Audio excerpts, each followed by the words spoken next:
Hello and welcome to our first Rugby World Cup match preview pod ahead of Ireland's opening round clash with Romania this Saturday afternoon. Ireland return to Bordeaux for another World Cup opener against weak opposition, but with a locked and loaded team selection, Ireland should be able to stay cool under the beaming French sun. I have two guests with me to look ahead to this Pool B clash tonight. Making his debut on the channel, we have ball handling hooker. Welcome, mate. Hi, thanks. Good to be here. Good to have you on. And returning for a third cap, a second in quick succession as well, is the master of none himself, Stephen Murphy. Welcome back, Stephen. I'm in a purple patch, you know me. You just got to play me. You got to play me, coach. Thanks for having me, Yeah, Tim. some people need games, some people need I need training. game time. I'm like Johnny. I need game time. Get me back in. Except which referee did you go after? We'll get into that in a bonus Oh, podcast, maybe. yeah.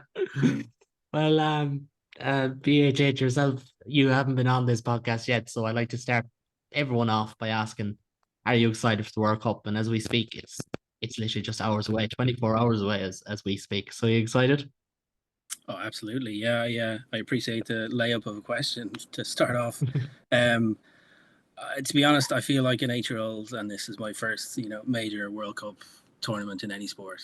This is like 2002 excitement all over again. And to echo what Gavin Casey said in your World Cup preview yesterday, it's because it's so open and it's so exciting, and there's four legitimate contenders, but there's also so many opportunities for some of the lesser nations to come through, like your Fijis and your Samoas and your Englands. So it's going to be a great 2 months. Yeah, absolutely. And I suppose it's just that excitement now at this stage. There's nothing else in it. There's nerves, but it's just sheer excitement. And Ireland have named their side, and that's when it gets real. We spoke about it off air, with pre-season squads named, Ireland squad named. That's when you know the season is really starting. And the side is captained by the returning Johnny Sexton, who we mentioned at the top of the show, with Joe McCarthy and Keith Earls also among the starters. So I'll just run you through the teams first of all, and then we'll get into a bit of chat about it. So the front row for Ireland starts with Andrew Porter, Rob Hellering, and Tadhg Furlong. Leinster's Joe McCarthy partners James Ryan in the second row. Munster's Tadhg Beirne moves to blindside for the first time since 2021 for Ireland, alongside Peter O'Mahony and Caelan Doris. The halfback pair is the brilliant Jemison Gibson Park and captain Johnny Sexton. Bundee Aki and Gary Ringrose get the nod together at centre, as they did against England, with a back three of James Lowe, Keith Earls, and Hugo Keenan. The Irish bench consists of fit again Ronan Kelleher, Jeremy Luckman, Tom O'Toole, Ian Henderson, World Player of the Year Josh van der Fleer, Conor Murray, Jack Crowley, and Robbie Henshaw. And I'll start with yourself now, Stephen, with that Irish 23. It's strong. We all kind of expected that, but we'll just start with the back line there. Gibson Park, Sexton, Aki, Ringrose, Lowe, Earls, Keenan. Pretty strong, pretty exciting as well for a game like this. Yeah, I think it's pretty much a starting back line bar. Maybe Mac would come in for Keith Earls, I think. But even that, if that's your back line going into a South Africa game, you're pretty happy as an Irish supporter, which is great. The main thing, obviously, is having Johnny back. We'd heard stories that maybe he was struggling to find fitness, even though he was available to play, but he's back. This is the ideal game. No disrespect to Romania, but if he gets 60, 65 minutes into the legs, get him off, get Jack Crowley on, it's going to be a good day in terms of that.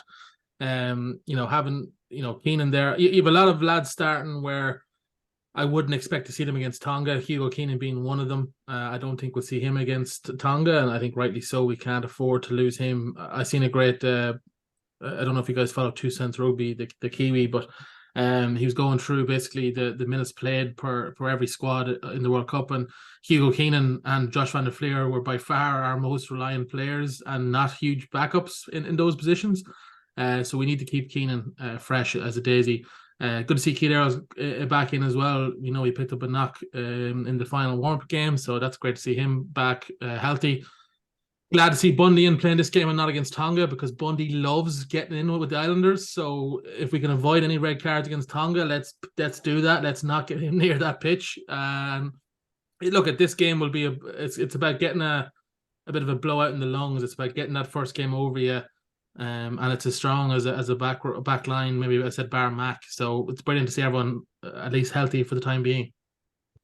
I suppose Bundy's name has been one that we've mentioned quite a few times in the pod and these previews, and it is interesting insofar as Ireland have 4 centres, and coming in you could have said, okay, well they've 3 inside centres, but certainly the closer we get to tournament, it's starting to get the feel that Bundy is first choice at 12, so we could well see McCluskey alongside Henshaw again, especially considering they played 2 warm-up games as a partnership.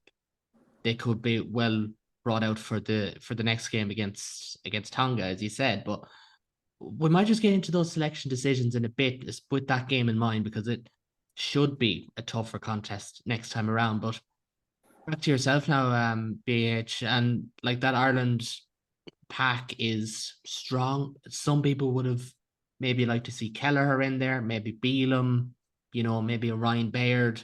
But you do have Joe McCarthy starting. You do have Rob Herring getting the chance to keep ahead of Kelleher. I think it's fair to say O'Mahony gets a shot at 7. So pretty strong again, as we were saying, but also a few different discussion points there. Yeah, it's very interesting. I think to echo what Stephen said, the backs are kind of set up so that it's their best backline. The forwards are kind of set up to give them some game time, maybe combat some of the Romanian strengths. And realistically, I think the hand has been forced with injuries. I think Paul O'Connell said that Dave Kilcoyne, Dan Sheehan, and Jack Conan were unavailable for selection. So that really only leaves 2 forwards in the entire squad that were available for selection that are not involved in this match day 23. So like from that point of view,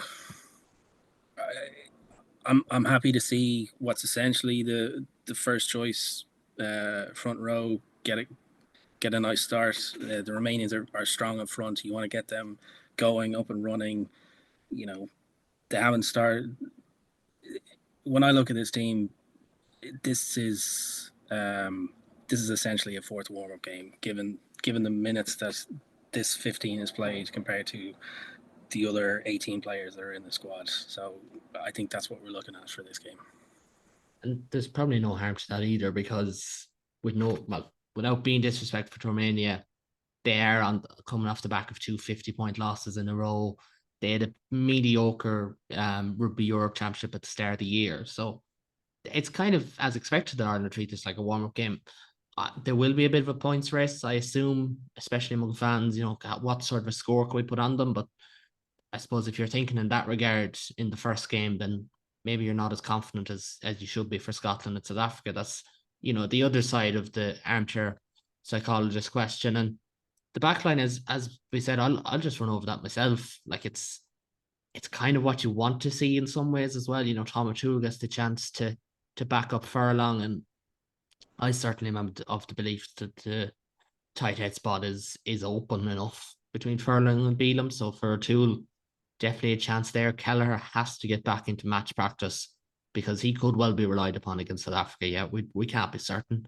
Luckman, similar enough. I think Ian Henderson is playing well. That if he just comes on and just does what Ian Henderson does, I think he'd be fine.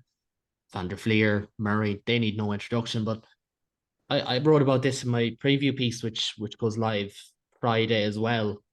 And that is Jack Crowley and Robbie Henshaw, probably 2 players really staking a claim. Henshaw for 12 and for 23, because Farrell typically likes to put a centre in that shirt. And Crowley for backing up Sexton, because listen, he's done it, and he has the persona that he can kick on and try and push his way past Ross Byrne. Should be interesting to see what he can do. You'd imagine, though, if he comes on, we could see him well coming on at 12, just depending on how Sexton's going, if we really need to get as many minutes into him. But a couple of different subplots there. There's no doubt about that. And in terms of combinations as well, it's kind of what you like to see for the cohesion side of things, which we always talk about. And what happens if quick question, sorry for the team selection.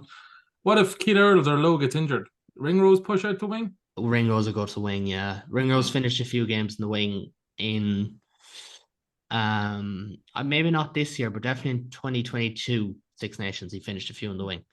I know he's done it. Samoa game there as well, didn't he? He did, I think. Yeah, he came on for Stockdale, didn't he? Yeah. Okay.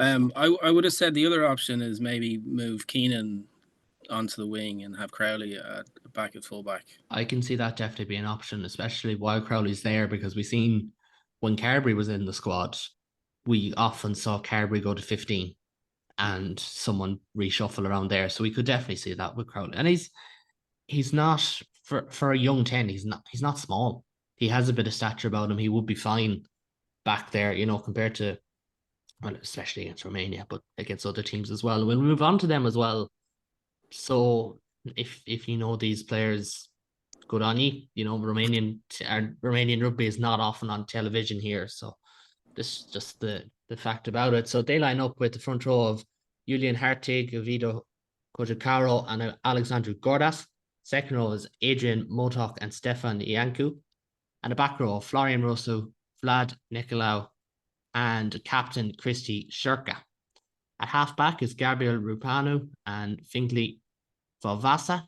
The centre partnership is interesting, and this is noteworthy, with Tanjimana Funavai partnered by Jason Tamani, brother of former Aussie and Leinster winger Joe Tamani, and Tivita Manamua, Nicholas Anotu, and Marius Simeonescu in the back three. And BHH will come to you first. Like their qualification campaign, getting in on an eligibility issue, their warm-ups, it's all been pretty bleak for Romania. They didn't qualify in 2015 or 2019, apologies. Last qualified in 2015. This is a pretty weak side, but we have to be mindful as well that, they did get in here. They did earn their place in some regard. I know it could have been Spain's spot if they took it. And, they deserve to be here and all that. But there's also the factor of the way rugby is going, the gap between tier 1 and tier 2, it's only getting bigger, isn't it? Well, first off, hats off on those pronunciations. I don't think I could have done that myself. Yeah, look, this hasn't been a great campaign for them. I think they did qualify for 2019, but they were on the other end of an eligibility issue, which ruled them out.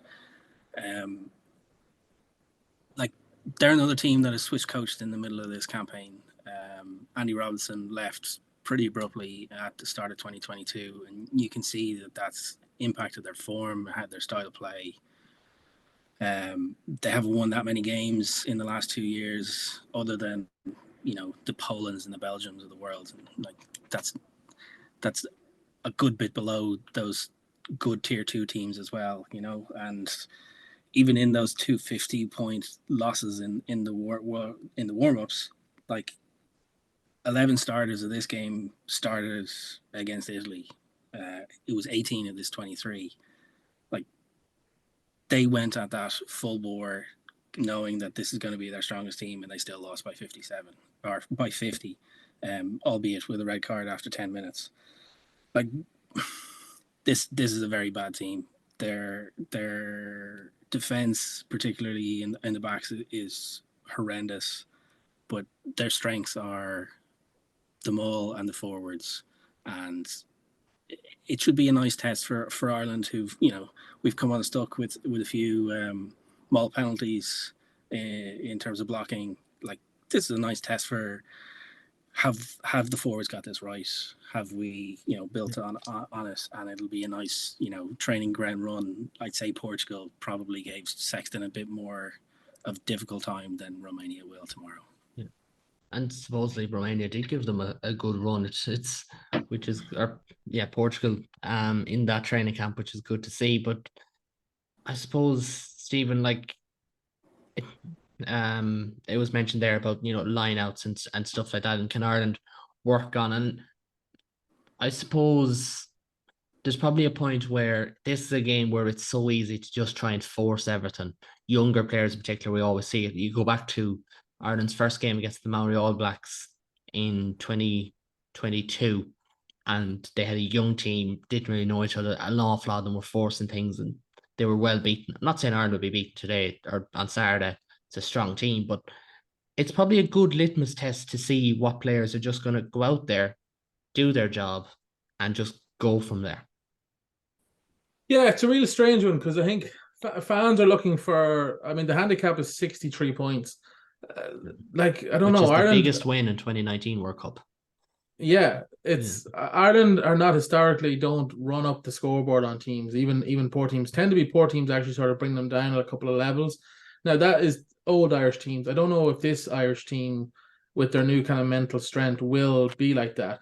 But if they go out and win by 40 and they play well, is that not a success? Like, it's, the fans kind of view of it, and I think what Andy Farrell will view it are very different things. The main thing I want to see is I want to see a pretty competent performance. I don't want to see sloppiness in any shape or form. I don't want to see any like knock-ons, poor handling, like you guys mentioned there. I want the line to look pretty efficient and pretty locked down. It's very easy. You guys correctly said this is like another warm-up game, but we can't be treating it like that. We need to be treating this like, hey, because guess what? Tonga are going to be no goddamn pushovers. Going into that undercooked is a real potential banana skin. We need to treat this as let's get up to a certain tempo here and a certain intensity and take it from there. In terms of individuals, we want Sexton to look somewhat like Sexton. I'm not looking for peak Sexton maybe just yet, but I don't want him to look around like he's a bit limpy or anything like that. I want him to be quite healthy looking. I want everyone else to come through unscathed as much as possible. And yeah, it's a real tough one because I don't know what. I kind of tweeted this out of the day. What even is a good World Cup for Ireland? And to me, again, it's a lot of it is performance based. I want a good performance on Saturday. I don't necessarily care how much we beat them by. I obviously don't want it to be a close encounter, but do I think we'll win by 63 plus points? I probably don't. That's a huge score to put up in 80 minutes of rugby, no matter who you're playing. Only that's New Zealand and Namibia numbers is only really that when you get up to that crazy numbers. I wanted to look like a team that's ready to go and take on Tonga and then South Africa. I want a team. How many times have we seen in the past? Even Italy, was it last year in the Six Nations, where it took us a good half to really get going, and that can happen sometimes with Ireland and lower seeded teams. I don't want that to happen on Saturday. I don't want it to be, oh my God, it's halftime, we're only up by 7 points. What the hell is going on here? And then the whole media snowball effect of that, and God, we're going to Tonga. Are we undercooked here? Did we this great schedule that we thought we had leading up to South Africa? Now, is this hurt us now? Should we have started with South Africa and all this bullshit? I want it to be a good performance, and like once it's a comfortable enough win and everyone comes through healthy enough, I don't particularly give a shit the scoreline. That's fair. And like health is important, but you have to remember as well, like Ireland in their Grand Slam this year, yeah, it wasn't perfect. But if you look at tries scored, you look at points difference, you look at the margin of victory in their wins, it was quite simply one of the top 3 Grand Slam victories ever in the Six Nations era, alongside England in 03. And I think there was another one in there as well, which came close. Like, it was phenomenal. They know how to win. I said it yesterday on yesterday's pod. Ireland don't really win by 3 points, and this isn't what we're thinking about here. But they also don't really win by 40 or 50 points. I don't know what their biggest win the Andy Farrell era is, but you're probably only looking at about 40 points over Italy, give or take. I think we hockey Japan in the summer by like 45, that's 50. true, actually, yeah. But even that was 45 points max, I'd say. I think that was 60. I think. Was it 60? Yeah, it was the week before the New Zealand game. Yeah, it was. But then that was the really other side. Go on. Sorry. That was really I always think back to that game as that was the first time in the Farrell era that things started to click, and that was when we really went up a level.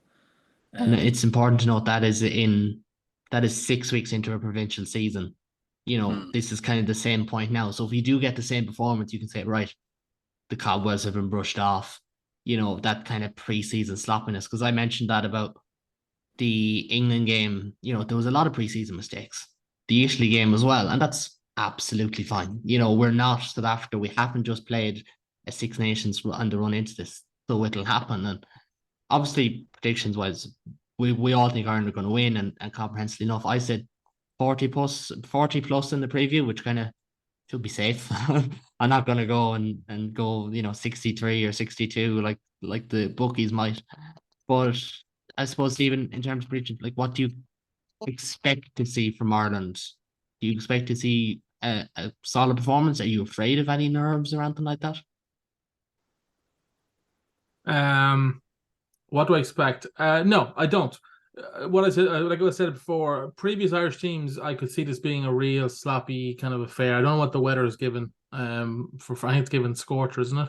35 degrees or something like that during the Yeah, game. okay. So it's not going to be like a bar of soap. So there's no excuses then for handling errors or anything like that. I think this team has bucked every trend so far of previous Irish teams when it comes to mental weakness or mental fragility. And I expect that to continue. So I think it's going to be a pretty clinical performance where Romania might hang for the first 10 minutes just through adrenaline alone and emotion maybe of the event. But then I feel like Ireland are just going to go up through the gears. And sort of methodically, kind of disassemble Romania. Do I think we'll win by 6-3 plus? I probably don't, because I can see us getting up by maybe 40 and ideally whipping Johnny off, whipping a lot of the kind of players off and getting some of the sub benches on, and getting kind of minutes into their legs as well. So I think Ireland will win. I think it's going to be a very clinical performance, and I think we'll win by 45. Yeah, and it's important to know as well when you do start, if you do get up a score line and you do take players off, we see it all the time at URC level. That's when it starts to get disjointed because you're chopping and changing. It's only natural.